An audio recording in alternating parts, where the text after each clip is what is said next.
Hey guys, Damien here. As I continue to interview the top MSPs in the world, one thing has become incredibly clear. It's time that we let go. Even more than that, every time I focus on my zone of genius and get out of the way and do the very few things I'm good at and delegate to others, I'm ready for that next level of growth. One way that I could help you is with Servosity.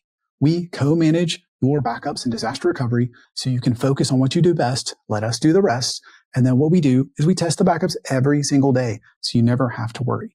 If you'd like to engage us or just learn more, click the link below. So hiring somebody, putting them into a position and saying, you got 90 days to create results, this is not going to work. What's going to happen is you're going to keep spending that money. You're going to hire this guy for 90 days. He's going to leave. Now you're going to train the next guy for 60 days. Then the next guy is going to take over. And then you're going to do the next guy for 90 days. And it's just going to be this endless cycle and you're going to get nowhere. You're going to get lucky and get one or two. We ended up landing about $380,000 a year in new business that following year because of David's just knocking on doors and talking to people. But it took over a year.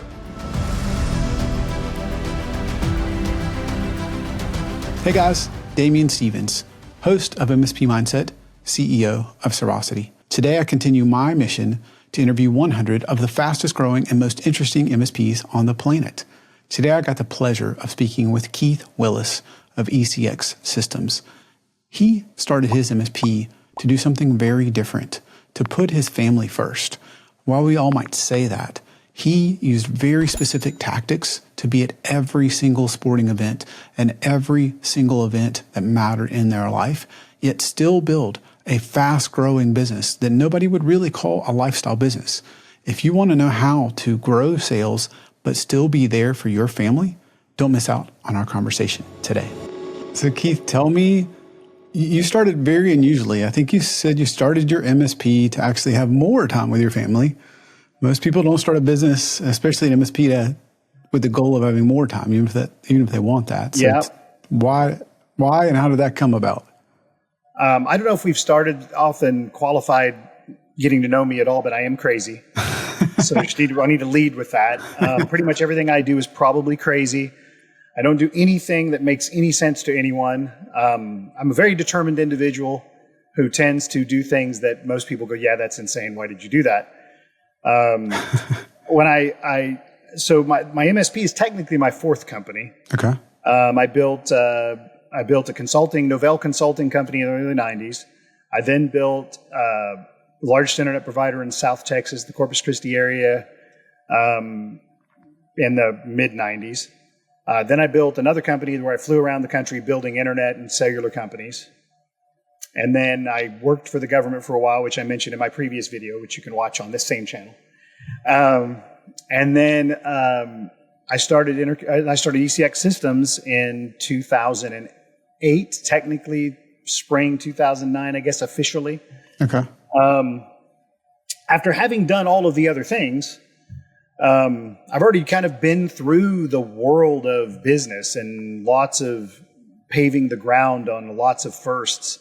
And so I wanted something to me that was natural to my talents and the people that I liked to work with and the people that I liked to kind of hang around with.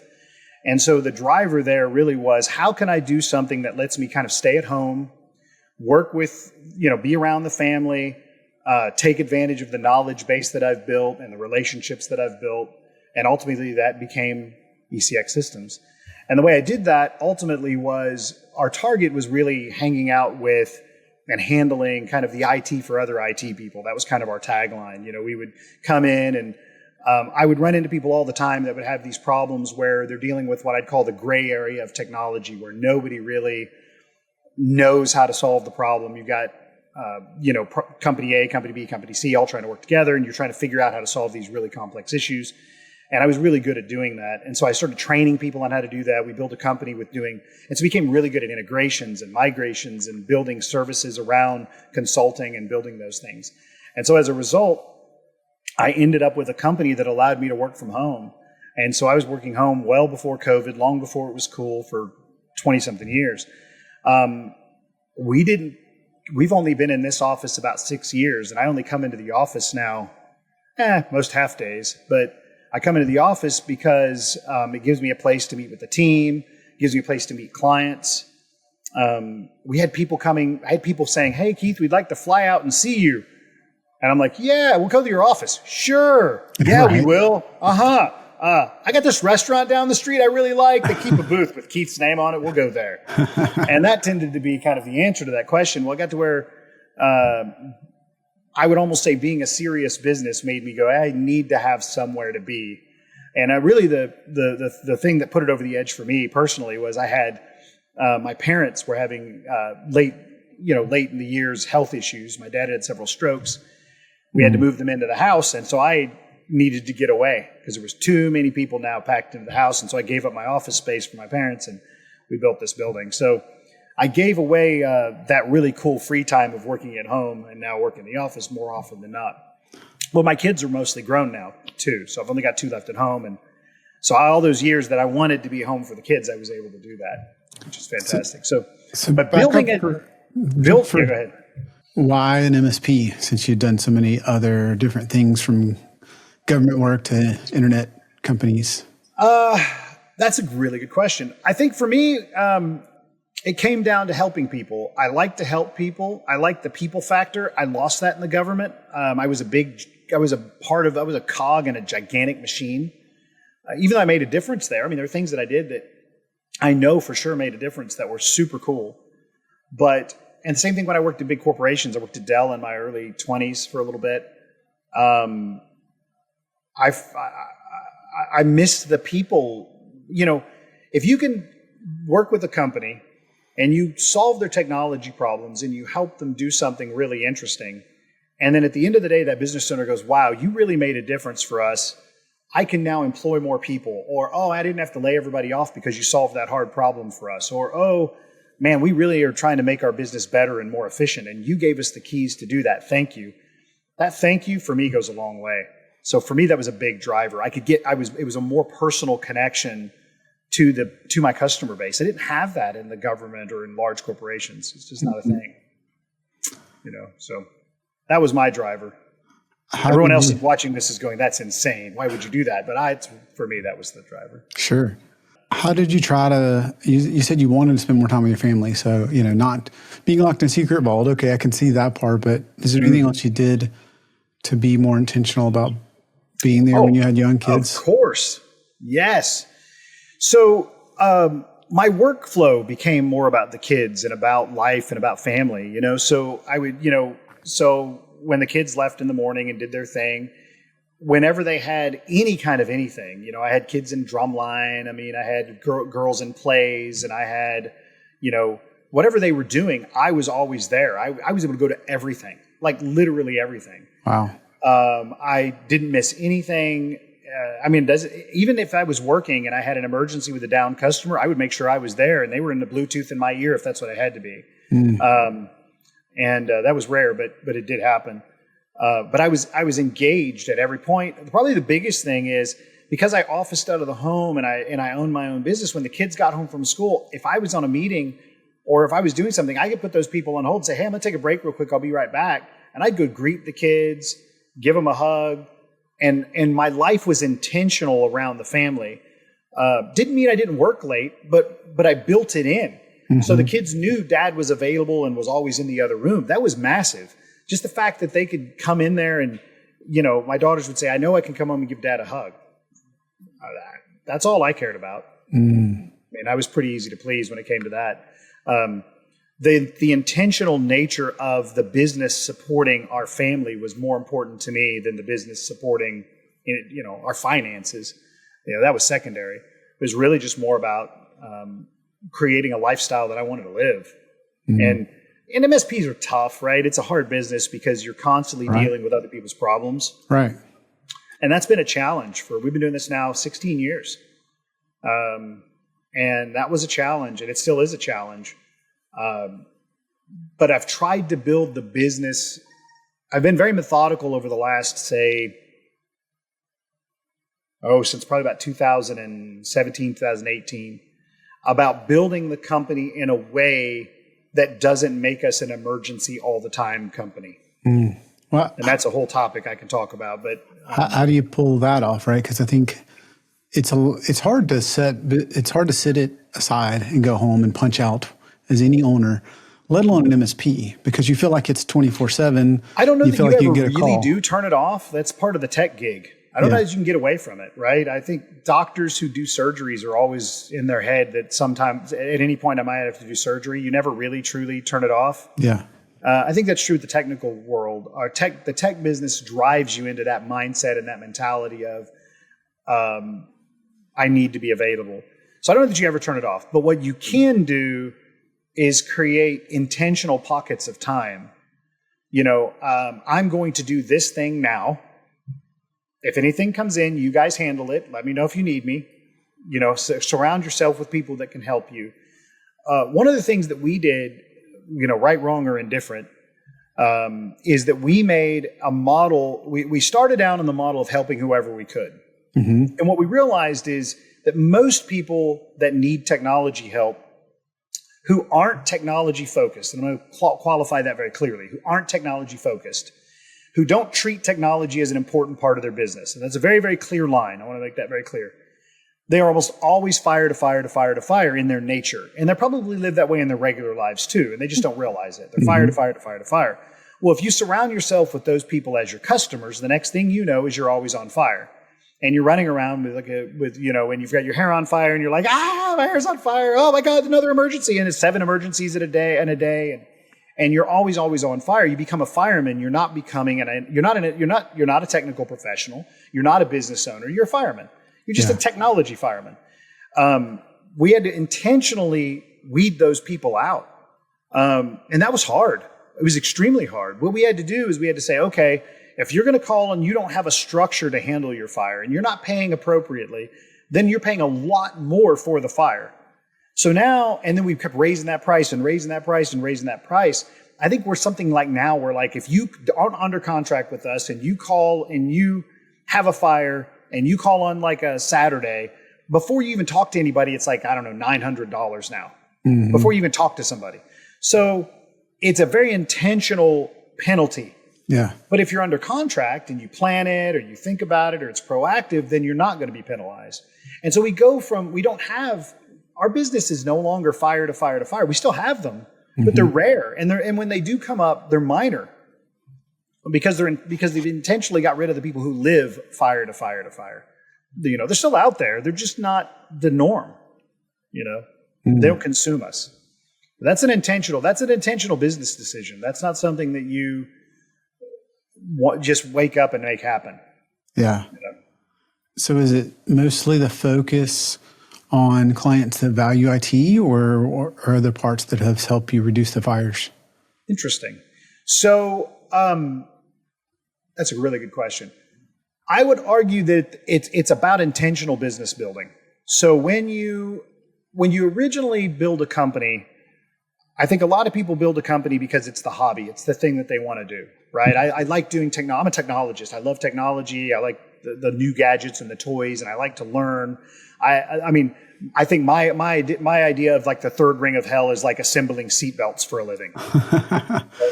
Click. I would be on fire. I'm like, oh my God, save me. Yep. There's so many repetitive tasks, things that don't change would just destroy who I am. I need the change. I got into IT because of the new things all the time, the constant change. That can be tiring, but at the same time, it's a mission critical piece of who I am and why I do what I do. I need to learn and grow. My wife is like, you will never stop. You will never retire. And I'm like, no, retire will kill me. I need to do things. I like to make a difference. I want to help people. And I love technology. So all those things kind of come together. But I think a lot of people, when they build a company around the thing that they chose to do, to get into. And we often focus on that thing. I focused on technology or I focused on the thing. I didn't focus on the business building, which I should talk about in a minute. Mm-hmm. But in order to create a business where you say, I want to have this kind of customer with this kind of workflow, you have to intentionally build your product, which means we are constantly changing our product.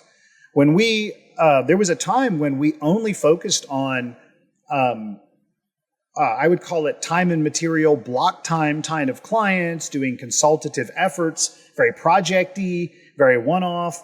We would have some maintenance plans or maintenance things built in, but that wasn't who we were. Those were the things we offered. And then we said, then we sat down And I said, oh, that's not working. It's working. We're making money. We're okay. But it's not giving me the goal that I want, which is a solid business that I don't have to think about. Because if you build a business around the demand of the person, and a lot of MSPs probably see this when they have the really smaller clients, when they're really starting to grow, they're trying to build their demand around the customers that come to them and the demand of the person. And what you end up with is a balance sheet that looks an awful lot like a sine wave, right? It's the ups and the downs and the ups and the downs. And so you have to make a decision to intentionally build your client base around a thing that works consistently. A lot of MSPs focus on the MRR in terms of the product and the service around a workstation or whatever. And that's a good baseline, but it doesn't often, it's almost too formulaic to be the business. So you need to build the business. And so what my idea was, okay, we're going to divide our business into 3 big categories, right? I've got the things that we offer as a service, whether they be software, systems, hosting, right? And then there's a management fee associated to that. I'm not going to sell you a service unless I'm maintaining it for you. If you just want to consume something from us, but there's no maintenance dollar to it, go find someone else who can sell that thing to you, because gallons of milk are aplenty. Yeah. And there's lots and lots of dairies that will sell you the gallon of milk. But the person who will handhold the gallon of milk and deliver it to you is a different person. So I just made sure that every service we had management dollars associated. So that was this leg. Then we had the leg of what we called escalation services, where our target market, and this isn't going to be for every MSP, obviously, but for our target market, it was, okay, if you're a company and you have existing IT, and your existing IT has a weakness, and whether that weakness is time, maybe it's energy or wherewithal, maybe it's knowledge gap, right? Everybody has a gap. Everybody needs help. Yeah. And the way I describe it is, okay, every IT professional who works at a company, and if they've got 4 coworkers or 8 coworkers, that team of people is typically doing 80% of their IT job. That's kind of what they're doing. They're doing 80% of their IT job. And what we want to do here is we're coming in, we're taking off that top 20%. And for one company, that might be cloud things. For another company, it might be networking things. For another company, it might just be the things that they're just frustrated with. Whatever it is, it's this 20%. So we come in and we take that off, and that becomes our escalation services. And then what we do is we say, okay, we're going to sell you those escalation services at a monthly subscription. You may choose to use all of that every month, or we might just be a safety net that you pay annually just in case. But you decide how you want to use that. And we've got customers on both ends of that spectrum. I've got customers pay us, we talk to twice a year, but they're paying us $30,000 a year. Because you know why? When something goes down, they're going to pick up the phone and they're going to get somebody, and we're going to solve that problem. And they know that no matter what it is. And so that's a consistent piece. The third leg of it are this traditional managed services. Our traditional managed services leg is a little bit different. We only do traditional managed services if we get to be the decision makers. What do you mean by that? So if you've got an IT person or a person that you put in charge of IT in your company and you want them to be the final say on everything, we don't take the job. And there's a reason for that, right? Too many cooks in the kitchen. Too many IT people get into a situation. We make recommendations. Let's say the company says, you get an IT budget. You get $100,000 a year to do IT things. Here's your budget, right? But Kim over here has to sign off on whether that's a good idea or not. Now, she can sign off on the money all she wants and give us time frames. All those things are fine. It's their business, right? It's all their time frames, those sorts of things. But what I don't want them is to say, no, we're not going to buy that this year. It's in the budget, but we're not going to buy that. We'll do that next year. When I know the risk, I'm coming in as the professional, or my team is coming in as the professional for the IT piece of this business. And you're telling me I can't do that? And the reason we made that decision is because I would argue no less than once a month for the last several years, probably for 10 years. I'm not even slightly exaggerating. We are called in by MSPs for that exact use case. The company neglected their stuff. They had budgetary authority. They didn't empower the IT person to take care of things. The IT person gets bored or gets tired, frustrated, and leaves. MSP comes in and takes over. We don't understand why everything's a mess. Oh my goodness. And everybody who's watching this who's an MSP is going to go exactly know this story. And they're going to go, I don't understand. Maybe that IT guy was really bad. And some young MSPs will go, he was a loser. He doesn't know what he was doing. And I'm like, you didn't walk a mile in that guy's shoes. He spent 4 years trying to get them to spend money on something they should have been doing all along. But because he wasn't given the authority to do so, he up and left. And now you as the MSP are brought in to clean the mess up. That's the leadership's problem at the top of the company. That's not the IT director's problem. Now, there are bad IT people out there. But more often than not, I find that the company that's hiring you has finally gotten tired of the mess that they usually created on their own. That's a good takeaway. And it's a common theme. And anybody who's in the MSP business has seen it more times than I can possibly count. So that intentionality of building a business around making that go away was critical for us. I needed the customer to sign off and go, yeah, we understand. We're going to give you a budget. You're going to give us a part-time director, right? We call them TAMs. Everybody calls them probably TAMs in this world. But we're going to give a part-time director, and then you're going to work with that director, and we're going to dictate what you do. Now, you can help us with rollout. If we think if we're like, hey, we want it to be 30 days, and you're like, well, can we make it 90? Sure. We're, just like we're your IT department you hired. Yeah. The difference is you don't get to tell us, no, we're not going to do it at all. Right. Because if it's good for the business, if it's good for security, and it's good for keeping you stable and making you better, if I tell you need new switch fabric because the ones you have are dying, you don't get to tell me no. We can discuss all day long about when, and we can prepare for the disaster, but we're not going to say no, do that next year, because this is a critical piece of something we've brought to you that needs to be done. And so for us as an MSP, that's the thing that we do that's a little bit different. We force the customer into that. We also have a minimum product stack that we require. So you have to pay for our management tools, and you have to pay for an endpoint detection and response system, some security. If you don't do that, we won't take you on because it limits my liability and it protects my client. And if they're not willing to protect themselves, I don't want them. Right. So those are kind of so we've had to create these 3 intentional lines of business in order for us to achieve stability. Now, with that comes evolution. And with those evolving things, we've learned things and we've grown from them. We've learned what works, what doesn't work, the kind of customers we want, the kind of customers we don't want. And all of those things have been very intentional. Probably the biggest takeaway is the fact that customers themselves often don't know what they want. Right. And so when they come to us, they're expecting us to be able to almost tell them what to do, but we have to do it in a way that's feasible for their business. So we end up in every use case coming in and becoming, I wouldn't say an expert, but a form of a subject matter expert on their company. Like I meet with the CEOs and go, tell me about your business. I had a guy that got into the waste disposal business, and I'm like, well, why did you become a garbage man? And I'm like, just tell me about it. What was your, what was the driver for you? Why did you want to become a garbage man? What was your thinking? How did you get there? And you begin to understand those people, and then you understand the drivers, and you get to get insights into how they got where they are. And those things, I think, are what drives the most fascinating part of my business. Is I deal with a lot of business owners. I deal with a lot of other MSPs. I deal with a lot of just general business owners, CEOs, C-suite people. For me, that's the cream of the crop. Not even if they're not good at it. Like even if they're terrible. Oh my God, you're a horrible CEO. Great. Let's talk about it. It's fantastic because I get to understand how they got from A to B to C to D. And if I see bad ones, I can tell other people that was bad. Don't do that. And if I see good ones, I can say, oh, these guys did a really amazing thing doing this. We should mirror that. And I tell my friends and my other people in my community, hey, I saw this thing the other day and these guys are doing this amazing thing. We should all do that. Yeah.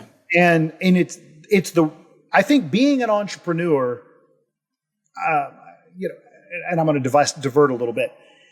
When you're dealing with the MSP world today, when I look at the channels that are out there and probably the people that are coming to your channel in a lot of cases and coming to looking for material, a lot of them are like, well, what's the material? What are you studying? What model are you following?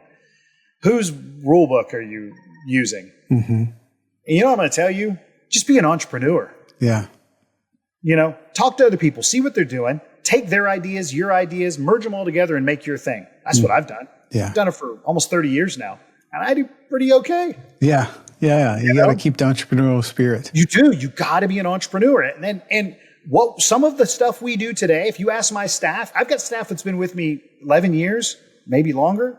I've got staff, we don't lose a lot of people. They tend to stay. And I would like to think that's because I'm a really good boss. That's probably not it at all. There's got to be some other secret there. I don't know. I'm sure there's some magic sauce somewhere. Maybe they like the free snacks in the break room. But they show up every day. They love to be here. We've built a culture where people want to be here.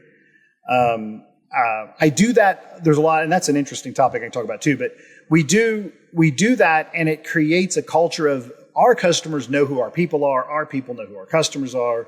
That creates the personal connection.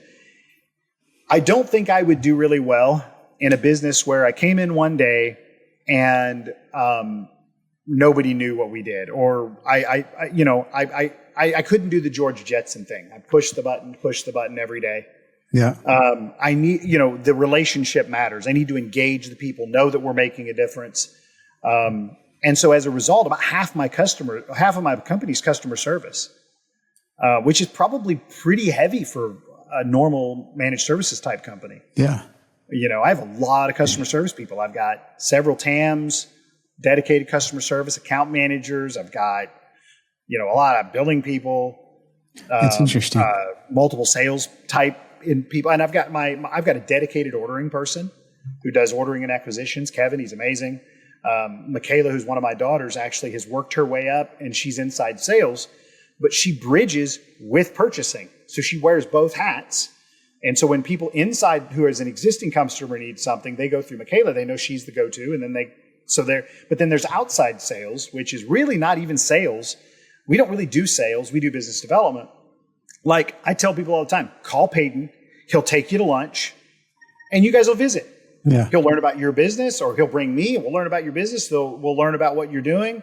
And then maybe one day you need us. Great. I have had so many phone calls in my life where somebody has called me and said, I've got this name Keith with this phone number on a sticky note, and I got it in the airport, and I have this horrible IT problem. Most people probably have one of those. I have a dozen or more. That's crazy. I had this one guy who told me the story. He's like, I was sitting in the bar, and he had 800 employees. I was raving to the bartender about my IT problems and how my IT people were incompetent. My entire company was down. It had been down for 2 days. And he said, I was raving. And he said, this girl walked up to me, handed me a sticky note, and it said, call Keith, and it had my cell phone number on it. And at the time, I didn't give my cell phone out to a lot of people. I do now, but at the time I didn't. And I get this phone call. And he's like, I'm boarding an airplane. I was told to call you and you could solve all my IT problems. I'm like, maybe, probably. What are they? Yeah. I'm like, happy to help. He's like, call this person, they'll get you in everything. By the time he got off the plane, I had his company up and running. Wow. And I cannot tell you how many of those I've gotten. The random sticky note. They've been pink. And I tried to figure it out. Who's doing this? Are they pink sticky notes? Are they yellow sticky notes? What color was the ink on the sticky note? I'm like, as in my head, there's one person intentionally doing this, but I don't think that was it. I think it was just a use case situation where people who were normal customers of mine who had great experiences off and on over the years, even if they weren't regulars, heard the plea and knew that we could take care of them. That speaks for itself. Yeah. I want to go back to intentionality because you're self-professed technologist and you're curious and you love learning. And so I know that means you love to still stay kind of deep in the weeds. Oh, a lot. How did you manage this? I want to be around for my family. I want to do these things, because it's really easy to stay stuck in that and not delegate or not bring in other people in. That's true. Once kids get a little older, once they start getting into the teenage years, they don't have time for dad near as much either. Yeah. That helps, and they're at school. So when they're at school, you're doing your thing. When they come home, there's family dinner, we cook together, we eat out together, and then everybody goes and does their homework. Well, if they go do homework, I do work. Yeah. So it was just really about the intentionality of building my schedule closer to them. Now, obviously, that's not a 100% thing. Does anybody watch this and go, oh, Keith was 100% at this? No, I was maybe 75% at it, but I was good at it. And my kids, even today, if I ask them, do you think I did a pretty good job? all of them say, "You did a great job, Dad. You were always there." Yeah, that's huge. Yes, victory. That's right. That's the real victory. That's the metric, right? If their metric was that if they were happy, I did it. I didn't miss anything. I was always there. I engaged. I knew the people. I knew their friends. I still do. Know their friends. Know the people in their lives. I know who's going what, and probably who's dating who. And I don't want to know that, but somehow I know that. So that's the intentionality of it. And when the kids go to bed, I can keep working. There's nothing to say I can't keep working. I don't have to go to bed when they go to bed. They go to bed at 9 or 10. I keep working till midnight, 1 o'clock, whatever I need to do whatever crazy technical thing I need to do. Get up the next morning. I built my life around. I'm a little bit. Because I'm so deep in the weeds, technically, if I were to look at my schedule, I'm a leader 25% of the time. I'm a salesperson / systems engineer about another 25%, maybe 30% of the time. And then I'm a level 3 architect the rest of the time. Now, I want to move that. So I'm intentionally moving that pendulum. I want to be a leader 40% of the time, a systems engineer 10% of the time, and then an architect when I'm needed, whatever percentage of time that is. And then if I can do more leadership things, I want to. But that's a very intentional change in business that I've been working on. And I've been working on that a long time. That's not, to get to 25% was, that was victory. I hold regular staff meetings. I hold, they're short, but I hold regular, consistent ones. They're on my calendar. That's a very intentional thing. Sometimes we get on the staff meeting and I'm like, "Hey guys, got anything you want to tell me?" And they're like, "No." "Okay, great. We're done now." Yeah. Other times it's like, "Well, I want to tell you these things." I use that opportunity a lot of times, especially with my engineering staff, because engineering people aren't people typically. They don't want to sit and talk about their feelings. Right. Or like, tell me the thing that's broken or the thing I need to fix or the thing I need to learn. Yep. So with my engineering staff, a lot of times I use it as an opportunity to talk about the things they're doing well. "Hey, I heard from this customer. Man, you did a great job. Thank you for doing that. Hey, there's this interesting thing we're doing as a company. You guys should know about it. Oh, we got a new customer we might be onboarding that's doing this interesting thing. So when you see their name, this is the interesting thing they're doing." And I use that for internal marketing. And that's very intentional.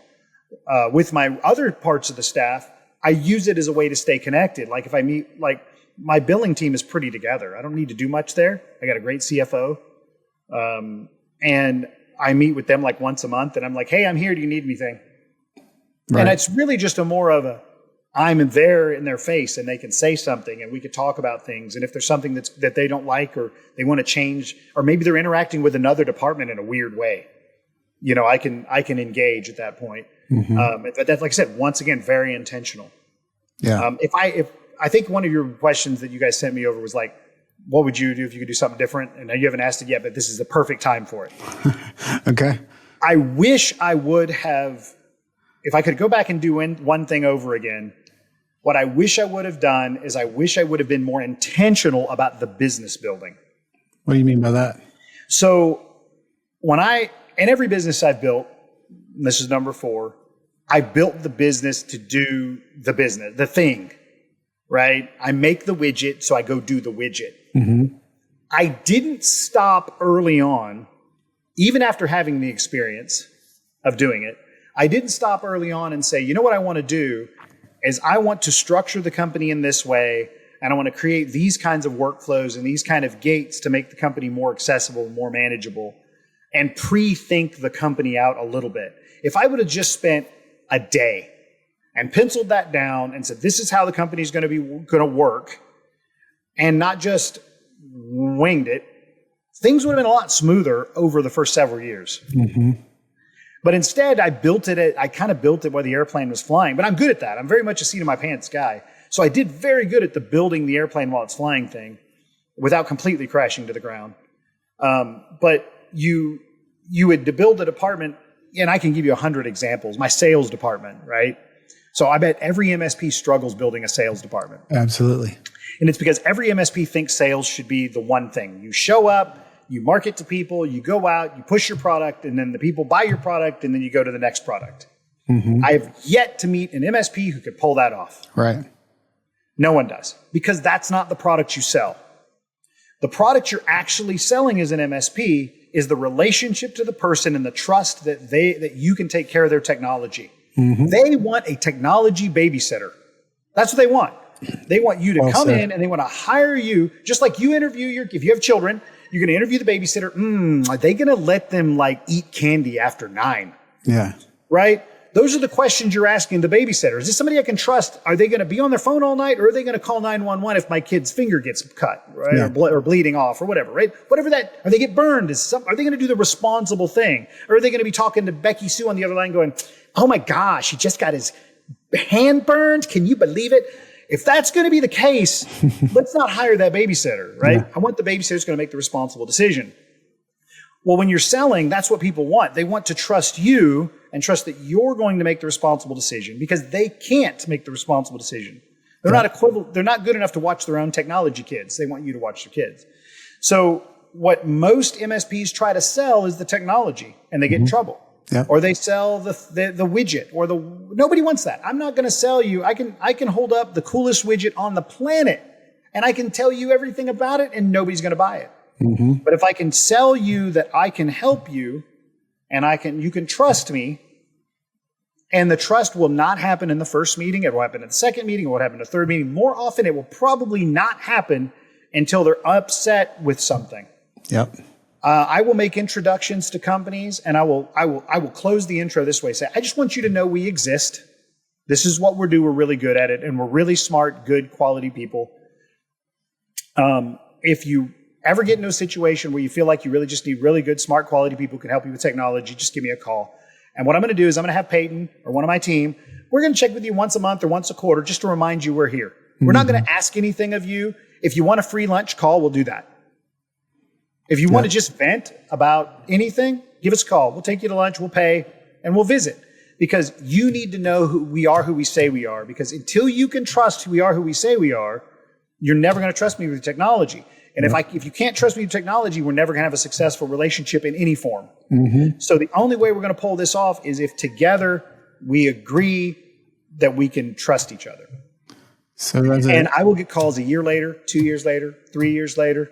Hey, we just had this horrible situation happen with our existing service provider, or management's finally fed up with XYZ problem. We're now willing to bring on an IT solution. Can you please come talk to us? As a technologist, how long did it take you to figure that out? Half my life. Yeah. Half my life. Yeah. When I built my internet company, it wasn't a thing because everybody wanted the internet. Yeah. I didn't have to sell it. They all just showed up and asked me for internet. I was like, here's internet. Yeah. So that was kind of cool. That was different. When I became when I was doing Novell consulting early on, almost all that business was referral business. Because I was in Austin, Texas. It was a booming early pre-internet years, and almost all of my customers were in the same industry, and they were referring me one to the other. They were playing golf together, referring me to the next one, to the next one, to the next one. So I didn't need to sell myself. They were doing it for me. And they liked the young geek Keith who showed up with his backpack full of network cards, 19, 20 years old, and goes, hey, I'm here to help you build your network. And then I was a nice guy, and I did it, and I was personable, and my personality worked for me. And that was what cinched it. But when I was intentional, when I started flying around the country building internet companies, and I was trying to figure out how to engage with these other internet providers, I realized they really wanted me to solve their problems, but really where it was the clicking together that made the difference. Yeah.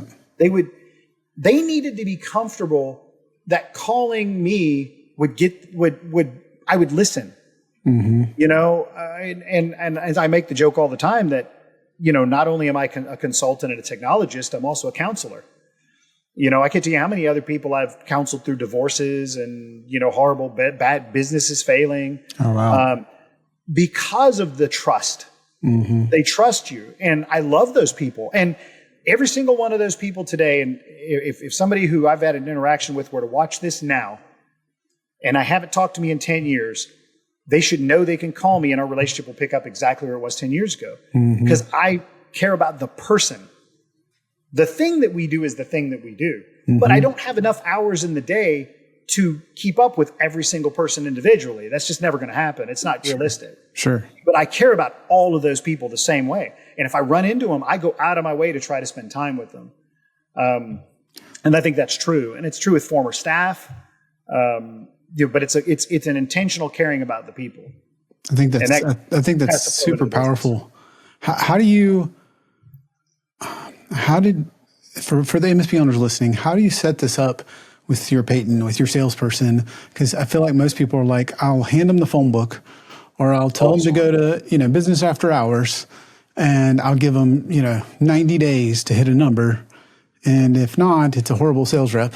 Yep, and that's the problem. I mean, right there, you gave me the entire problem set, right?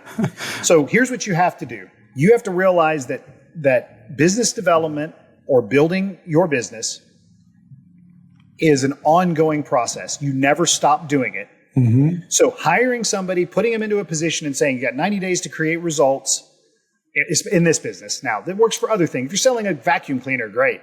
But if you're doing this, it's not going to work. Mm-hmm. Because what's going to happen is you're going to keep spending that money. You're going to hire this guy for 90 days. He's going to leave. Now you're going to train the next guy for 60 days. Then the next guy is going to take over.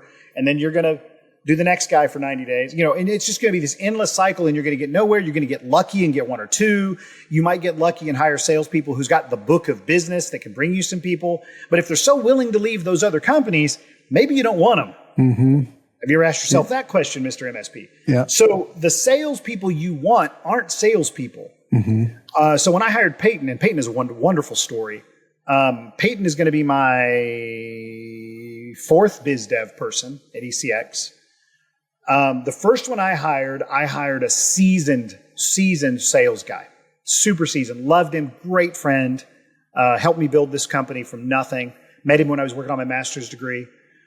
He had been a salesperson for, his name was David. He had been a salesperson for a big insurance company renting thousands of reps. But he didn't know the IT business. Mm-hmm. But I tell you what David knew is people. And David came in and we were talking and we both had the same philosophy. It was about the people. Mm-hmm. And so David said, okay, I'm going to build a program for the people. And he was like, how much do you want to spend? And I'm like, well, let's spend as little as possible, but do as much as we can between you and me. And so David would be like, okay, how about we schedule no less than, say, 2 lunches a week, and we'll buy lunch for people, whoever will show up. Okay. So that was where we started. Mm-hmm. And then David literally he built a little cool flyer. It was terrible. I look back now, it was like really bad, but it was a flyer. And David was proud of it. And he took the flyer and didn't have Photoshop skills, but it was okay. And he took this flyer and he would literally go places. He'd give them the flyer and he'd say, hey, my name's David and here's the flyer and we're ECX Systems and we do cool technology things. If you have a problem, let us know. But, I might come back and check on you. And he would just banter with them. Mm-hmm. And then go to the next person. Well, eventually what happens is our name starts getting around the area. And next thing you know, but it's months you're doing this. Months and months and months. No return. But David's salary ain't changing, baby. That's right. Right? It's months and months. Well, I knew that we couldn't operate the company with David doing that 100% of the time as a startup. So I gave David another half job. Half job was operations. You oversee the quotes, make sure they get out the door, and the people get the right thing that they ordered. Mm-hmm. So he had both jobs. That way we could at least justify his cost a little bit early on. Sure. Well, then as the position evolved, he could do more and more people stuff. We ended up landing about $380,000 a year in new business that following year because of David's just knocking on doors and talking to people. Mm. But it took over a year. Yeah. It didn't happen overnight. It was a long time. And so... Well, then we did, and then we just kept that up. Well, then David retired. Several years ago, he retired. And we dropped off doing that kind of business building stuff. We were still growing through word of mouth. I would land 1 or 2. On average, we'd land about 12 new customers a year, which in the MSP business, I understand is quite a lot. But for us, that's actually kind of slow. And it was word of mouth. People would go, hey, call Keith's team. And we were growing. And then before COVID, I brought another guy on, also a seasoned sales professional. And we went down the same rabbit hole we did with David, and it worked. We built new customers. It was the same deal. We upped our volume of customers coming in, but it was long build. Well, I realized that I'm gonna say this out loud. I'm getting older. The hair's graying, and my hairline used to be here. I don't know if you can tell, but I had this really elegant hairline down here. And as I was getting older, things were receding. And I know that my staff is aging too, right? And I think that maybe a lot of MSPs, the young people aren't in the service business the same way as the people in their 40s and 50s and even some in their 60s who came up in the pre-internet generation, who are very heavy hobbyists. And you probably interview a lot of those people. And so as a result, I realized I need more younger people. And so I set my sights on trying to find someone with zero skills who I liked. That was the benchmark. Zero, what kind of skills? Zero skills. I didn't care what skills I had. Okay. Can you write emails? And do I like you? Are you likable? And can you? I looked for somebody with just really good soft skills. Now, if you're a technical MSP and you're trying to do this, please call someone who has good soft skills to do this for you. Yes.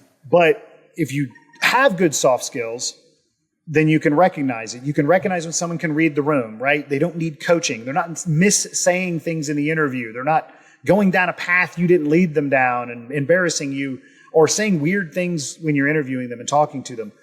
If they can read the room, get the pulse of the person they're talking to, and have a pretty good idea, and they're pleasant and friendly. They don't need to be super pretty necessarily. That does help. But if you can get that kind of person and then you invest in them, you will get dividends back 1,000-fold. Because then they can then train the next person and the next person and the next person. And so I had Jeff bring on Peyton. I hired Peyton. I found him with that criteria. And then Jeff hired Peyton. And now Peyton's been doing biz dev on his own for about a year, maybe longer now, year and a half. And he just, and it's very, Peyton controls his schedule, controls his appointments. I don't breathe down his neck. We meet every Monday for a sales meeting. He briefs me on who's on the list. Everybody's in the system as a prospect or a potential, so I can look at any time, right? There's nothing hidden. He briefs, hey, this is good, this is not good, we did good with that. But his goal is not who he's converting. His goal is, who did you meet? Were they a good meet? Do you see a future with these people? 6 months, a year down the road, 3 months down the road. If you don't see a future, quit talking to them. Yeah. If just let them know we're here. Be nice. They may call, you never know. But if there's not a future, don't call them every month. Yeah. Ask them if they want you to call them every month to check in. If they don't want you to call them every month, can you ask them, can I call you every quarter? I just want to check in, possibly buy you lunch. But can we engage as a human? Yeah. You may not have a technical problem. That's okay. But can I, Keith, engage with you, Damien, at least once a month and just see how you're doing? If you're going to give me 5 minutes of your time, even if that 5 minutes is, yeah, nothing's really changed, man. Thanks for checking on me. Great.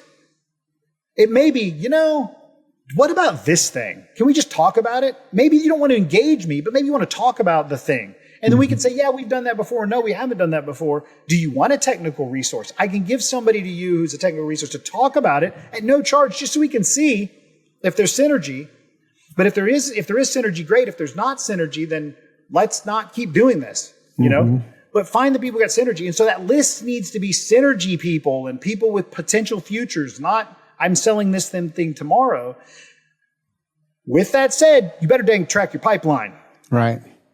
You better know how much each one of those is costing you, how much each one of those you're putting time in. If you got somebody who's a dead end and you're pretty darn sure they're a dead end, that biz dev guy needs to read the room and not give this guy 7 free lunches, right? Now you're just throwing money away and wasting time, And there's a fine line there. Yeah.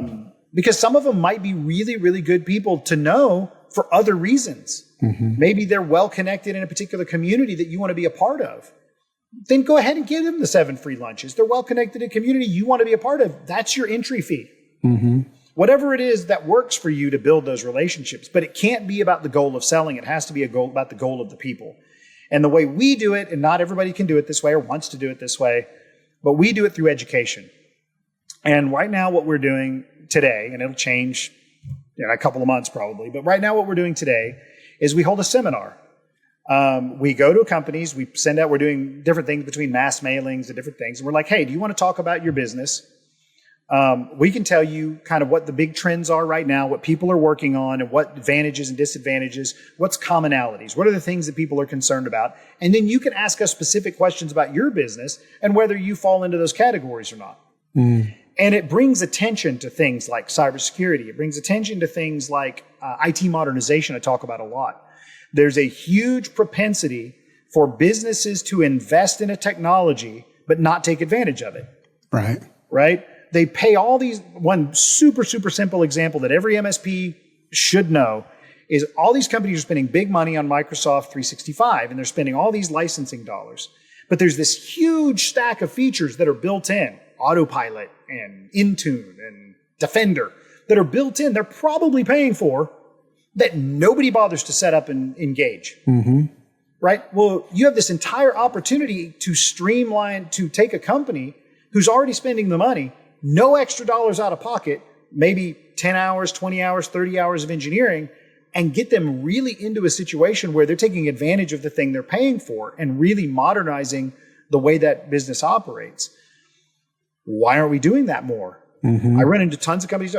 I talk to companies all the time. Do not audit their 365 ever. Why aren't you auditing your 365? That's like we can take 2 hours, do it, give you a report, and we can now make some decisions. This thing, these are things that are low-hanging fruit. So we bring those things to the table so that the end company hears it and goes, wow, I wonder why we're not doing those things. And then sometimes they're like, hey, we're really happy we have a great MSP. This is funny. My MSPs love this. And I'm like, okay, well, you'd ask your MSP if they're doing those things. And if they're not, they should. So you should ask them to do those things for you. And if they have questions, call me. I will help the MSP do those things. And I probably won't even charge the MSP to help them do those things. I'll just I'll give them some information on what they need to go do. But we all need to be making the industry better. I don't want to go into as somebody who's happy. And I tell everybody, if you're happy with your MSP, if anybody gets an ECX marketing call and I show up and they're happy with their MSP, I'm not stealing it. That's right. The first thing out of my mouth is, if you like your MSP and you have a relationship with them and they're competent, do not switch to us. I say that out loud. We are here in case. Now, if you find that your MSP is weak, if they're earning 80% of what you need as a business, but there's 20% you're not doing, then you need to call your MSP and tell them to call us. Tell them the 20% of the things that they're not doing that you think they need help with, and tell them to call us. We'll step in and help the MSP with the 20%. There's no reason we can't do this as a team. Speaking of that, what led you to be the MSP for MSPs? Helping people. I like to help people. I don't need the money. I mean, I need the money, but I don't need the money. Does that make sense? Not at all. Everybody needs money. Money's a tool, right? It's a pencil, it's a pen, it's a piece of paper, but it's not the end all be all. I don't need money like that. My business is successful. We do pretty good. I make pretty good money. I built my own little fiefdom over here. So when I go into a company, I'm not going into that company going, wow, I need this business. I go into the company going, how can I help this business? And if I can help everyone else along the way, why don't I? I'm equipped to do so. I'll help you. Now, I'm not going to help you to my own detriment. There's a difference. I will help you, if I can spend an hour with an MSP and give them some tips and tricks and then they can go on and make their business better, I'll do it all day long. But if you're going to come to me and go, I need 10 hours of your help and I want some coaching and I want you guys to show me how to do this and I want some training and I want you to help me with this thing and this thing, I'm like, you need to subscribe to my services. That's what you pay for. But if you just want some tips and tricks, if you're another CEO or an MSP owner or a president of or an operations guy and you're like, hey, I'm thinking about doing this, I'll give you some advice. Happy to. But that's given back to the community, and I've helped a lot of companies that way. I could keep doing that, but I do that also for my own customers. I help a lot of MSPs with pre-sales because they have a hard time selling. And so we step in and we help with them with pre-sales because they just don't know sometimes how to move the ball over the line. And more often than not, in almost every pre-sales call I'm on, it's comfort. They've met with the MSP a bunch of times. The customer at the other end knows they know what they're doing. They feel confident in their technical skills, but they're not comfortable. I show up and I be me like this. And they go, oh, Keith makes me comfortable. And then they close. And in my delivery is, they're a partner. I will always be there for them. If you need something, you can call me. And here's my personal number too. So if they're not doing what you want them to do, back channel me. I'll go talk to the ownership. We'll make sure they do what you need to do. Mm-hmm. So you have it all. You're protected as the business owner or the business decision maker. You're protected from all rounds because I'm here. I've got your back on all of your direction. And in turn, I've got the MSPs back because now the MSP's got somebody that also trusts their customer. So now when they call me and go, hey, there's this thing happening, I call the MSP owner and go, hey, your staff isn't behaving, man. We got a problem. We need to work on this together. What do we got to do so that your staff is behaving? Mm-hmm. And I would want them to do that to me if my staff isn't behaving. Right. And so that takes trust. A lot of trust. And there's a lot of MSPs there's a lot of them, they're too busy to think you're going to steal their business, or they think you're going to backstab them, or they think, man, if I wanted your business, I'd have taken it a long time ago. Right. That's not what it's about. It's not me targeting your customers and going after them. That's not the thing. The thing is about, it's about building the relationship long term. I have no desire personally, and as a company culture, to bring on a customer that's not long term. If I bring on a customer and I onboard them and we streamline them and they stay with us a year and go somewhere else, I brought on the wrong customer. I failed. Mm-hmm. I failed as a leader. I brought on the wrong customer. I hired the wrong customer. I did the wrong thing because customers should be in it. If we're all into their business, they should be all into ours, and we should be a team. Now, that doesn't mean everybody's perfect. Something's going to happen. The leadership's going to change, or something's going to happen and they're going to feel like I want to do something different. Mm-hmm. But that should happen 3, 4, 5, 6, 7 years down the road, not year one. Yeah. And I want them to tell me, I worked with this engineer and he made me mad and I decided to change because of this one engineer. Okay. At least I know now why you changed, but I'd like to know why you threw away 7 years over one guy, because you could have called me and I could have taken that guy out and given you a different guy. Mm-hmm. And they often don't have an answer for that because they've let it build up and let it build up. Sure. But because that's never really what it is. More often than not, it's like, well, you're too expensive. We really don't want to spend the money. We want to cut back, but by using the engineer as the excuse, that works for us right now because you guys did this one thing wrong, to try to defray from the fact that they want to save money. But I tell all my customers all the time, if you want to save money, tell me. Doesn't mean I can help you, but I will do my darndest.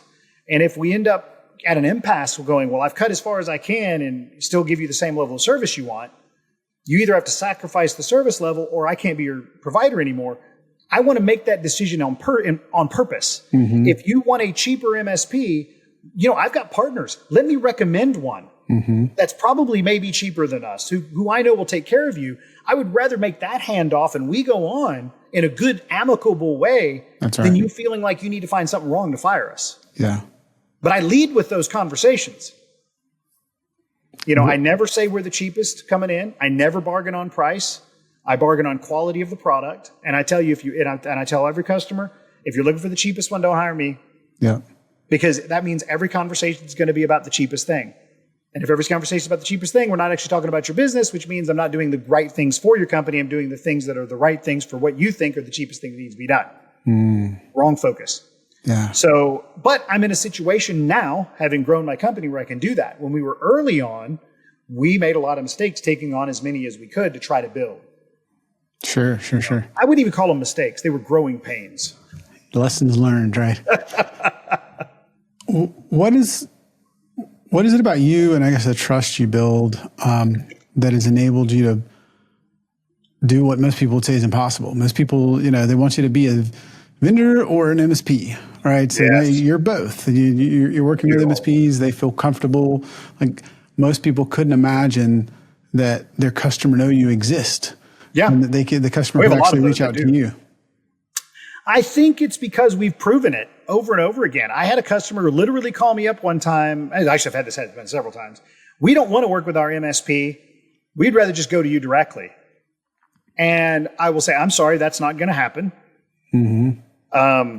We don't do that. I don't take business I don't steal. Mm-hmm. I said, what we need to do is we need to work together and solve the problem. The reason you're calling me is something isn't working. Mm-hmm. I'm glad that you trust me and will call me about the thing that's not working. Now, I'm going to bring leadership in at the other company and we're going to figure this out and we're going to build a formula. And if I've got to do it personally, I'm going to build a formula that will make it work for you. Mm-hmm. Because you've got a thing that's bothering you. And if I can get them to open up about the actual thing that's bothering them, And it's not money. A lot of people think it's money. It's never money. It's almost always relationship. I send an email, they don't respond to me. Or when they do respond to me, they're condescending. But they don't say that out loud. Yes. So I ask those questions. When you get emails from the engineers, do you feel like they're condescending to you? Well, yeah. Like I'm reading their mind or something. I'm like, no, I know engineers. Right.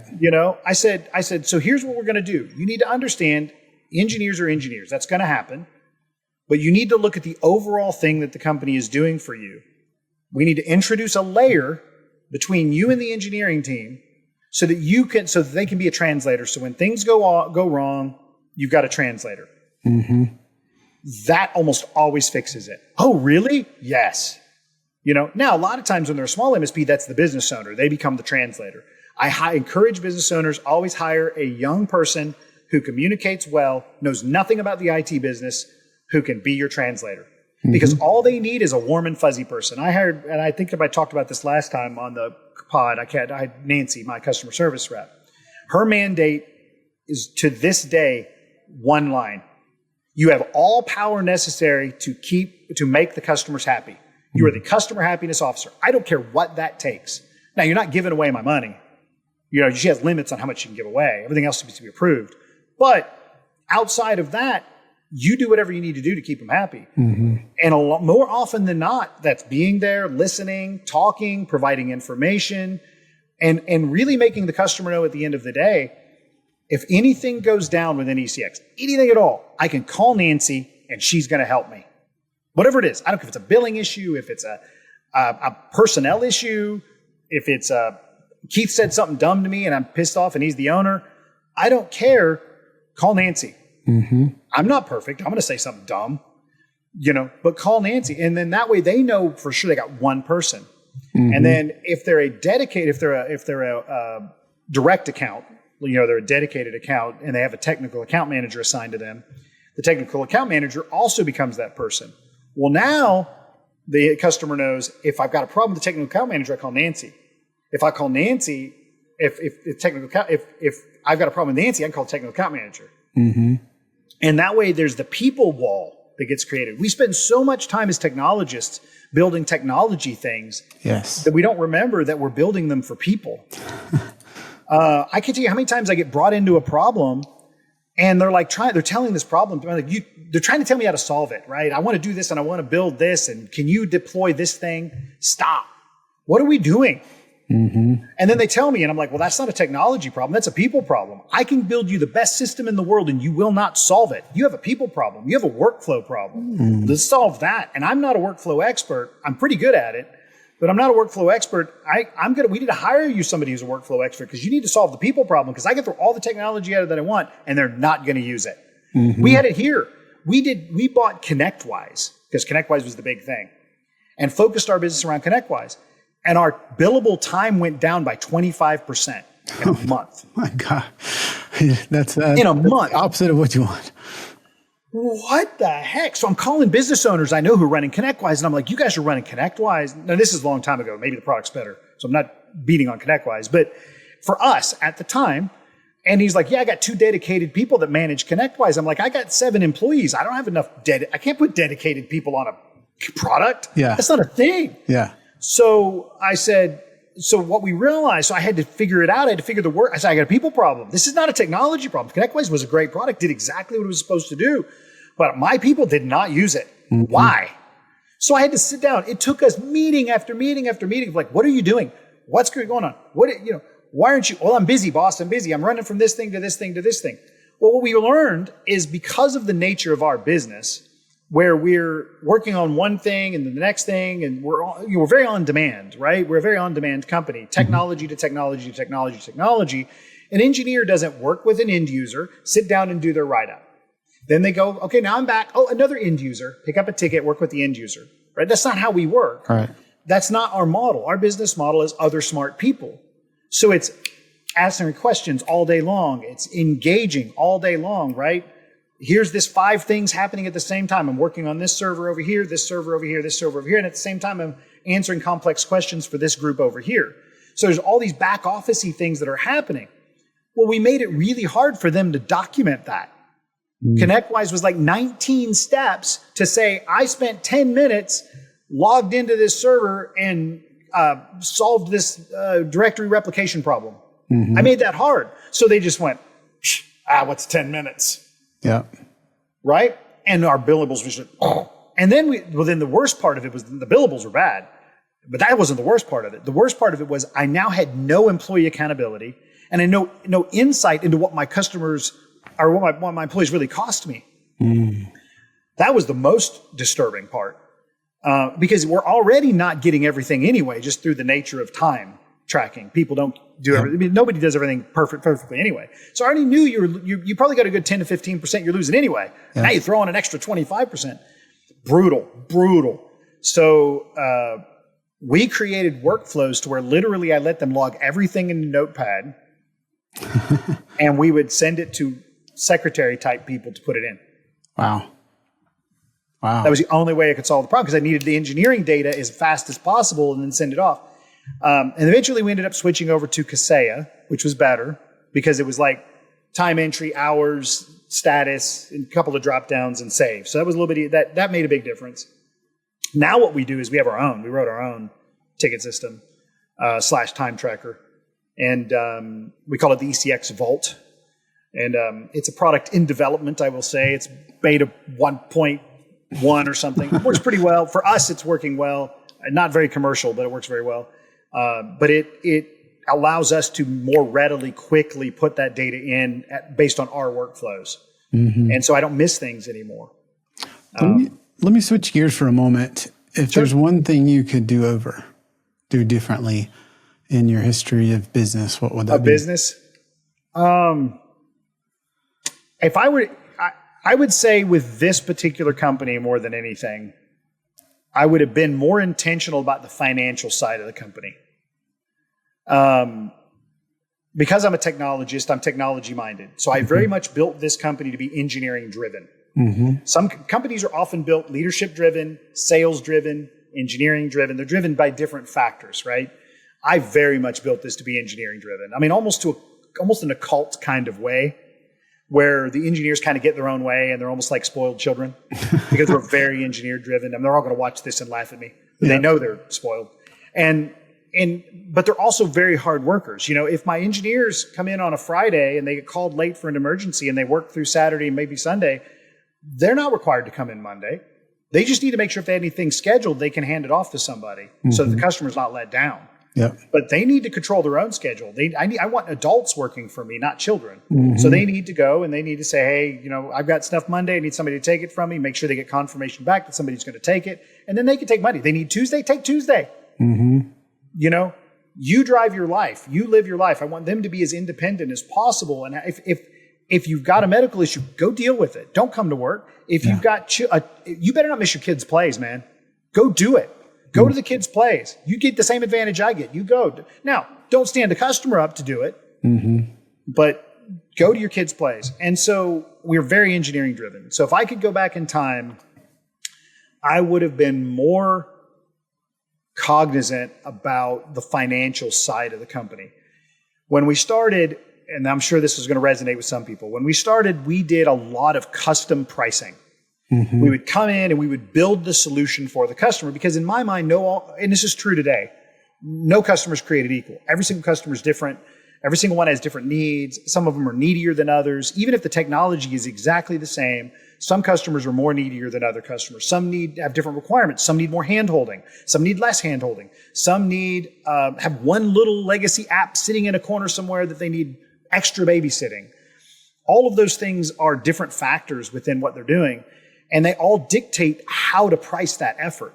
And if I were to charge a simple customer the same way I charge the complex customer, in the end, I'm underwater on the complex customer and I'm bleeding money out of the simple customer to keep the complex customer alive. And that's not fair to either party. And it's not fair to me or the business that I'm trying to build. So rather than rob Peter to pay Paul or borrow from one company to pay for another company's time and blah, blah, blah, I need all of them to be equal. So in my head early on, it was build custom pricing around every customer. But we weren't intentional. And what I mean by that is we didn't sit down and say, this thing is a value and this is the cost. This thing has a value and this is the cost. This thing has a value and this is a cost. These are the Legos. Do not vary from the Legos because we know what the cost of the Lego is. Instead, we built things and then kind of tried to figure the cost out at the end. Yeah. We would rough the cost numbers up and go, yeah, I think we can do it for this based on time, level of effort, and then rough it up. And that works really well when you're teeny tiny. Does not scale at all. I mean, not at all. Does anybody trying to do that? If you want to scale your company, bail on that now. Mm-hmm. The coolest thing we have ever done as a company from a financial perspective is we moved to NetSuite. We standardize every package, every price, and I don't mean per workstation, but literally absolutely everything we do is a Lego. There's a Lego associated to it. If you need 5 email boxes hosted on a Linux server, there's a SKU for it. If you need 10 hours of support to migrate an Exchange server, there's a 10 hours of support package. Mm-hmm. Whatever those things are, they exist as a Lego. Our TAMs, you cannot buy a TAM for less than $800 a month. Mm-hmm. Why? Because we know what it costs to run a TAM. So they have a TAM Lego. Now, there are different tiers for TAMs based on usage of the TAM in terms of percentage of the time per the month that TAM will give you. But they all have a Lego price. There's a minimum spend. So because we know the cost. Same thing with our engineering support. We have a monthly support. We have a quarterly support. We have a minimum. It's a Lego. One minimum standard. And if somebody says, but I don't need that much, we say, I'm sorry. Yeah. Because we now know very specifically that the amount of time I'm going to put in to manage a customer at, so let's say, a 5-hour contract versus, say, a 10-hour contract is pretty much the same amount of time. The energy that goes into that customer because of the full service kind of company we are and the responsive nature of who we are, our definition of us as a company, we put the same level of effort in a 5-hour company as we do in a 10-hour company, which means my minimum spend has to be 10 hours. Mm-hmm. But that was for us. Everybody needs to figure that out on their own. But we realized that was our piece of the equation that was most critical, was figuring out what those minimum spends were, but then building that into an intentional financial structure that is fully audited. I do not know how many MSPs out there are doing CSP type services, monthly subscription service, and do not audit the bill. I have no idea, but I want to shoot you people. You better audit that bill every single month. Right. Without fail. That you lose so much. You don't think it can't be off by much. I mean, we had one time, we had a situation where some VDI environment went really squirrely and ended up, SentinelOne ended up spinning up, I don't know, 50 VMs 3 or 4 times over the course of this troubleshooting effort. Well, their RMM automatically installed SentinelOne. Well, SentinelOne charged us, I don't know what it was, $4 a month at the time. Well, now it's times 150, right, above and beyond what the customer's normally paying. Mm-hmm. Well, you call SentinelOne, you know what they say? You installed it, baby, it's yours. Mm-hmm. Well, okay, now I have 2 choices. I eat the dollars, which was going to be $500, $600, $700, whatever it was, right? It's a significant amount of money that I never am going to get back. Or I go to the customer in an intentional way and say, this is a thing that happened, and we're going to have to, I never offer to split it. I'm like, look, this is a cost of doing business. We had to solve this problem as part of the nature of solving the problem. The EDR software got installed 18 times. It won't be next month. Or 450 times. It won't be next month, but it was this month. I couldn't do anything about it, so we got to pay the bill to the vendor. You just so happen to write the check to me, but I'm paying the vendor. Mm-hmm. This is your service, not mine. Mm-hmm. Now, we can have if you don't like that, we can have a discussion about SentinelOne and maybe find somebody else. But that's a different conversation, because if I wasn't in the middle, you'd have had the same dispute with SentinelOne and they'd have told you the same thing they told me. Yeah.